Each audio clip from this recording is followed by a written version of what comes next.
Did you know about the Gibson Guitar Lottery?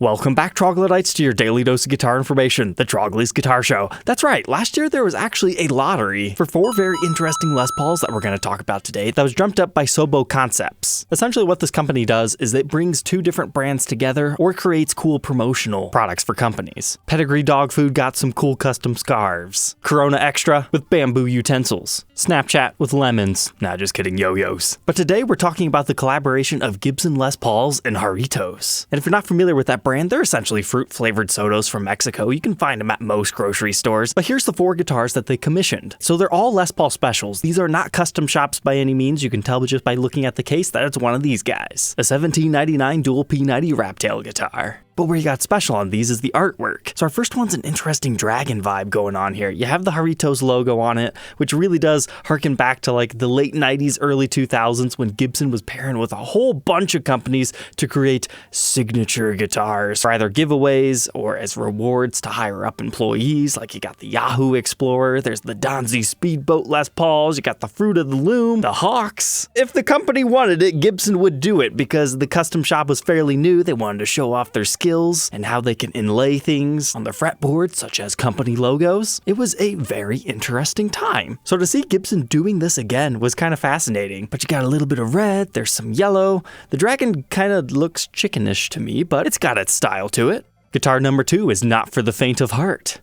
I'm sorry, bad joke. It's got a literal heart on it, which I get it. That's not going to be for everybody. But again, the company culture of Jarritos will explain all this stuff a little bit more here in a second. But rather than being horribly grotesque, I mean, it's got beautiful little roses and flowers. It's got this like mustard yellow color around it and then a very nice pale yellow. I actually really like that base coat color. Our next one looks like some sort of an eagle headdress peacock blending mix. I'm not entirely too sure, but it's a more stark yellow as the base coat, and then you got a little bit of a majestic purple. Now they don't appear to have done anything too fancy for the headstock on any of these, but the last one is my absolute favorite. It's the one that made me save this video idea to eventually produce. Look at that! It's gorgeous! You've got an orange undercoat, and then you've got a tarantula. But it's not just a scary little spider dude. He's got all these vibrant colors to him, matched with some very intricate designs. This is very in your face, and is easily the best one of the batch in my opinion. But you'll have to let me know which one you like better in the comments down below. And the best thing about this one is we actually have real photos of somebody holding it. So you can kind of get the vibe that it would have on stage with an artist actually using it.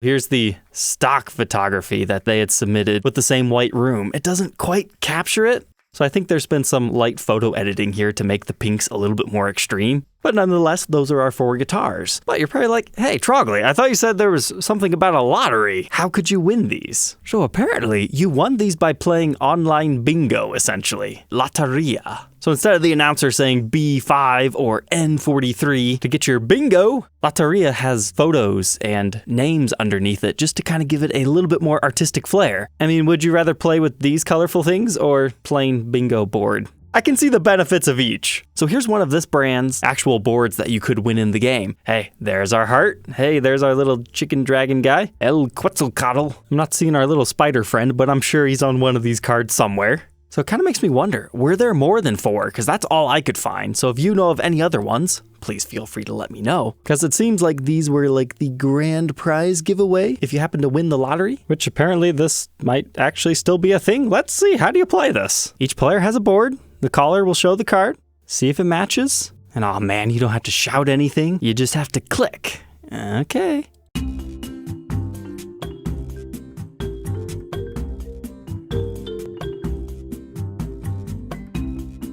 Bingo! So it seems if you sat here and played this all day and beat everyone else out, you would potentially win a prize, of which you can see all these winners, but it looks like maybe all the good prizes are gone by now. I'm not entirely too sure. Some of the smaller prizes were like a bottle opener, which you might need to enjoy your beverage. Well, apparently they were giving out custom PS5s. That's just a little bit ridiculous, but I like it. And it appears Jarritos also did artist grant contests recently, except for people were cheating and they had to revise it all. To be fair, I think it'd be really easy to create a bot to play that Loteria game for you. So yeah, overall, if you have nothing else better to do, you could have just played online bingo for a whole month, or paid your little brother $500 to do that for you on the weekends, and you could have got yourself a sweet $2,000 Les Paul Special. Because interestingly enough, we have not actually seen any of these come up for sale on the used market, and I thought for sure we would at least see one. So hey, if you happen to have won one of these, I'd be curious what music you're making with it. And since we've got a little bit of time left today, I've been saving these back for a rainy day as well. So apparently there's a company called Flight who's just blatantly ripping off the designs of all the big major electric guitar companies and turning them into ukuleles. Like we've talked about the Fender ukuleles on the show before. Gibson has also done some similar things, but look at this. Flight Centuron Vintage Burst Solid Body Electric Ukulele. This thing is just on a whole different level because it's solid body and electric, and it's very, very clearly a Les Paul. These guys are going to get themselves in trouble. At least they changed the headstock up, but I thought that was kind of cool. They seem to come in a very nice little gig bag here. And wow, it's actually a set neck. That's impressive. A guitar that this reminds me of is the Epiphone Mando Birds. You can find them in 4 and 8 string variations. They're essentially a mandolin that looked like a Firebird. I thought those things were so fascinating. So to see that kind of in like the Les Paul variation again, it's kind of cool. You've even got 2 pickups and independent controls. If a burst color's not your thing, they also have a black plastic gold top, so you can get your ukulele slash on. If you've been trying to shred some AC/DC or Black Sabbath, but you needed a uke to do it, there's actually a pretty convincing SG here. They even have the slightly offset horn thing right. There's no way they can legally get away with this. But if Fender's more your style, they also have the uke covered here. It's an HS setup. So single coil in the neck and a humbucker in the middle. You're just missing another little tiny one there to get you the full vibe. But oh my goodness, look at that giant string tree right there. That's hilarious. And they even have you covered if you want one of those modern Stratocasters with a flame top.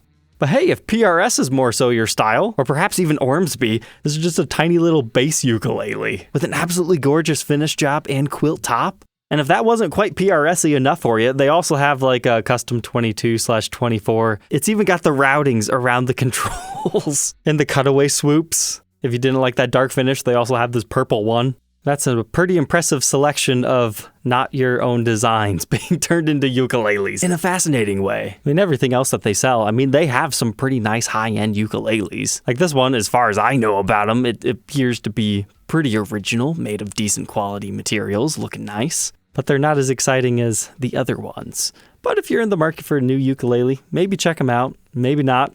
I just thought they were interesting, wanted to talk about it, not sponsored, and honestly, I'm not sure how long those designs will stay on their website after I mention it. And since tonight's episode was pretty weird, here's a couple of extra guitars. We have one from the Guitar Broker, advertised as a custom shop 1990 with a killer flame top. I will 100% agree with the killer flame top talk on this. Oh yeah, that looks so good, and I'm not normally a big fan of red guitars, but this one has enough fade to it that it works perfectly. Why does it have a TP6 tailpiece if it's a 90s one? That's a little bit unusual. You don't find that too often outside of like the Lucille models. But then you flip it over to the back and you've got some interesting wood grain back here. I wouldn't say it's my favorite, but it's got something going on for it. The natural back with the red top definitely gives it a vibe. And then our headstock, very dusty. Looks like we've got a little bit of lacquer shrinking around the edges. It's either that or it's just catching the light in a weird way. But then I see the serial number, CS0086. It has a real custom shop decal on it. So that instantly put up some red flags for me, because it was being described as in 1990, Gibson made a small run of ultra fancy guitars, essentially. Whether that's true or not, that's not what this is. This is a year 2000 Gibson, because the custom shop did not exist until late 1993. Now you can still find something called custom shop edition or custom shop original starting in late 82. Those are a little bit different, so I was thinking it was maybe one of those. But that's not a big deal. Another 10 years, it's still a really cool guitar. But look at our fretboard. It appears to be ebony and it has abalone inlays. So that means this is probably some sort of a custom shop Les Paul Elegant would be my best guess. The Elegants, you can learn about them in this episode. They actually have a compound fretboard radius. That's pretty cool. but being a year 2000 would mean that they didn't have the big gaudy custom shop logo on the face of the headstock that's all inlaid in mother of pearl. So I'd be real curious to see if this one is chambered out like one of those, or if it just kind of borrowed some of those elements, because that's a really cool piece. But let's give this a look-see, a 1978 Gibson SG Project in a walnut finish. I love these open auctions because sometimes you can get some great deals, but you have to know what you're looking at here. So what model is this? If you answered SG Standard, you're incorrect. This is technically an SG Special, and it's from the late 70s, you know, like 1977 through I think about 1979-ish when they made these. Pretty much the only difference between a Special and a Standard of that era comes down to their dot inlays, and I think the Specials had a wider nut width. You can check out this video if you need to learn more. So this bad boy, we've got some sort of a, I wouldn't call that a crack. That looks more like a seam separation line, so you could put that back together and no one would really be the wiser. We've got like a little bit of oil bleed right here is what it looks like. It's very common for these finishes to get a little bit of discoloration. Typically like around here where you do oil the pots or like the tuners. But this right here looks to me like the finish has been like sanded away, because the late 70s, 80s has this like yellow grain fill that makes the guitars look the way they look. I'm not gonna say I love it, I'm not gonna say I hate it, it's just part of the era that I like. But these pickups, no, they're not stock. No, okay, I guess they are. I'm shocked. Somebody has definitely done some weird cleaning to them. But I thought for sure the shape wasn't quite right. That's why I always say, get additional photos, because you can never be sure unless you see the back. But it looks like we got the nice chainsaw case. The headstock's looking okay. The truss rod's all right. It's getting towards limited adjustability. Pickup cavities are looking all right. Oops, we lost a screw in here, but whatever.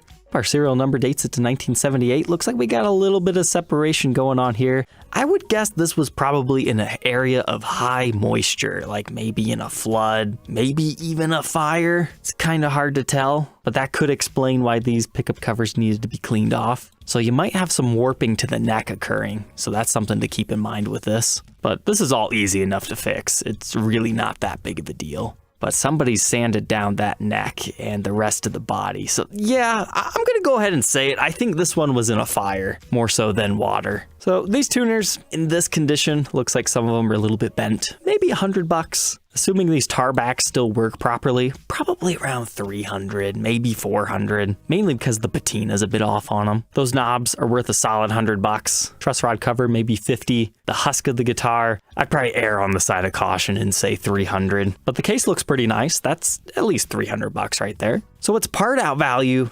around 1,200. So it's being bid on appropriately, but that could be a fun project for somebody. All right, troglodytes, don't forget to like, comment, and subscribe, and we'll catch you tomorrow on the next one. Take care.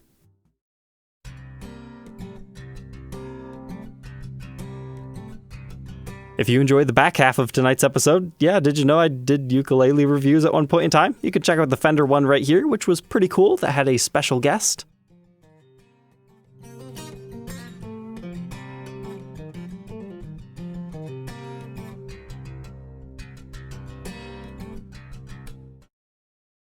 Oh man, it's a real shame this didn't get put on a guitar.